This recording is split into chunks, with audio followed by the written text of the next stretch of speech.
So we start off inside the box with Martian successor Nadesico, which, see, this is one of those thick plastic complete collections. You can see that the DVDs aren't worth looking at, so this is just a simple complete collection. My opinion of the series is that it was very intriguing, mostly in terms of throwing things I didn't expect, I guess.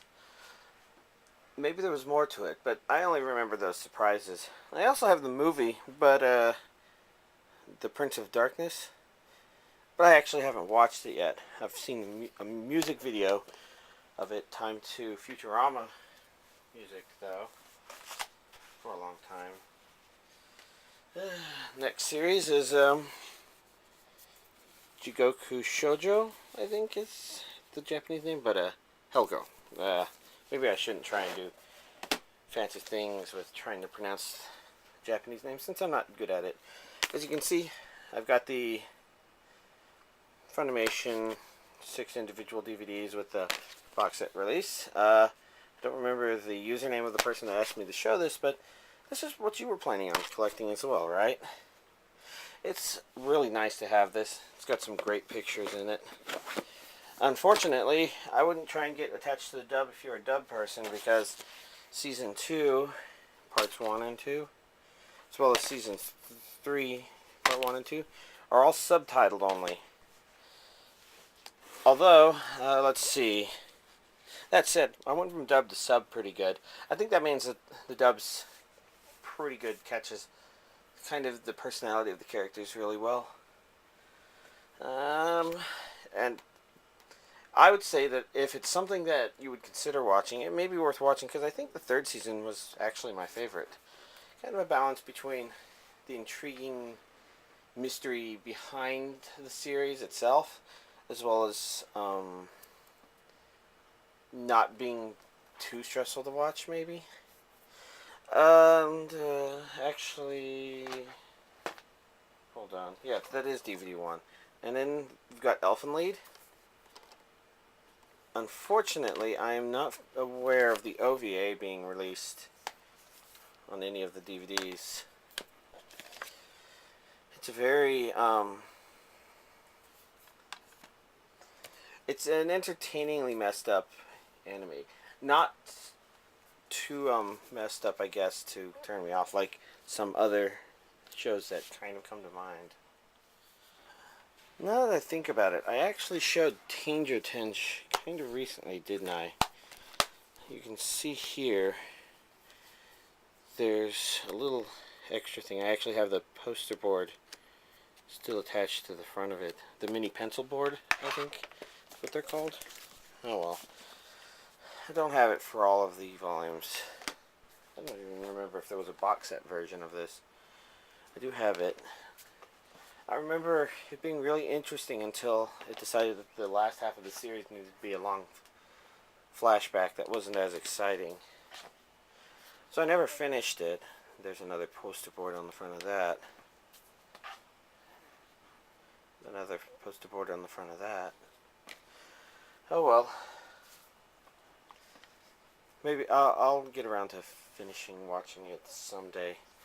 Another poster board or pencil board on the front of that. Let's see. Next up, Yu Hakusho.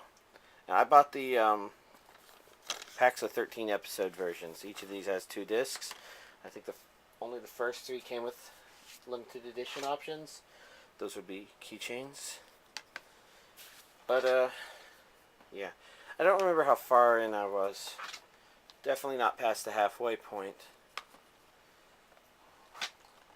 It was enjoyable, but at the same time, sometimes watching a series like this involves needing to feel that long shonen series pacing. I don't think Yu Hakusho is the worst of it, and this is 8 finalists, the last one. But yeah, that basically means that in the middle of watching it, I'm just susceptible to watching something else. Then we have Yu Hakusho the movie.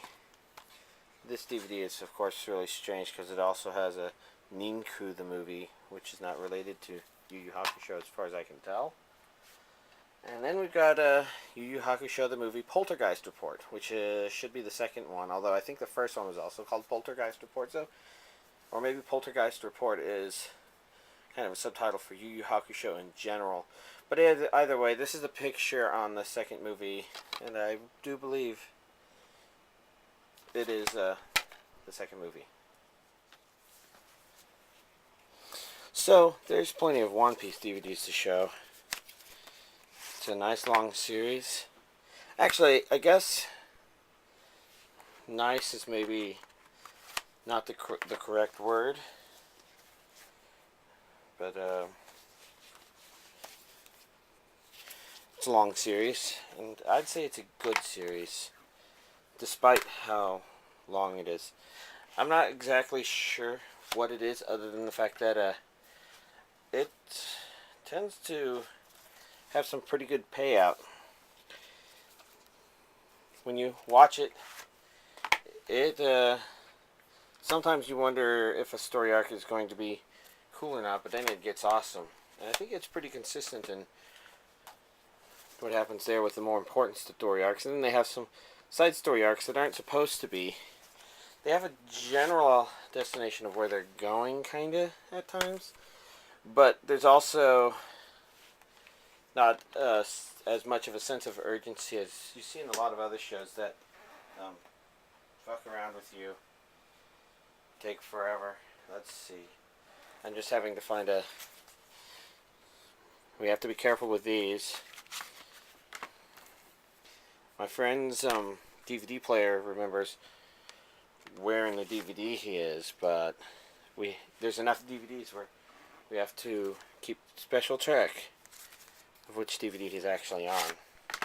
Unless I start keeping track of it another way, but it's not too easy to do. In fact, the only way I do it myself is I actually keep up on the watching of this series, although I fell behind a couple of times when I began to wonder if it would be boring, but you know, it just keeps being intriguing, doing strange and neat things. But again, long series. I still haven't watched the movie version of the Kingdom of Alabast stuff, I guess.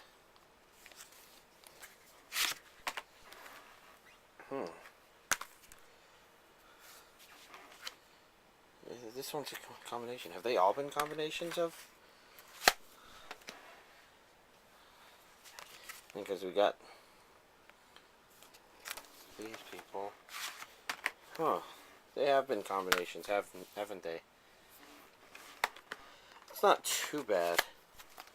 When did they start being combinations? I guess y'all can go back in this video and find out. I could too, but...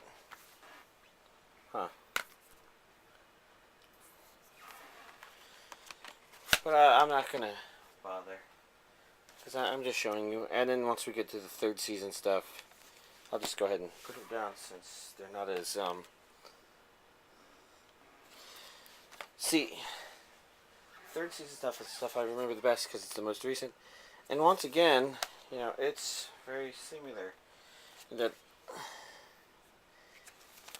I wondered if it would just be a stupid arc or something like that. Let me grab this real quick because that was part 4. And part 5, of course, arrived today. I can't put it on this pile since I'm not going to put it away with everything else yet.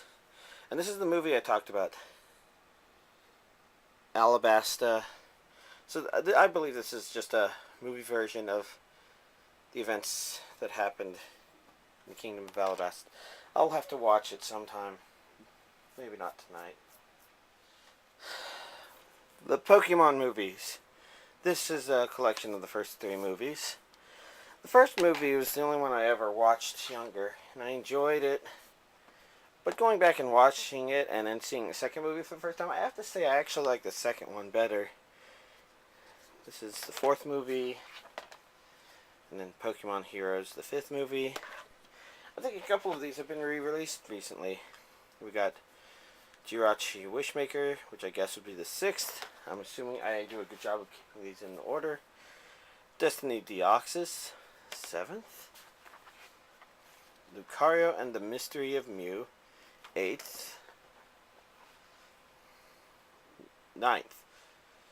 Pokemon Ranger and the Temple of the Sea, which may actually be... It contends with the second one in terms of being my favorite. And then we got the nice Diamond Pearl story arc, Rise of Darkrai, Giratina and the Sky Warrior. Oh gosh, I don't remember how they pronounced it in the anime. Arceus and the Jewel of Life.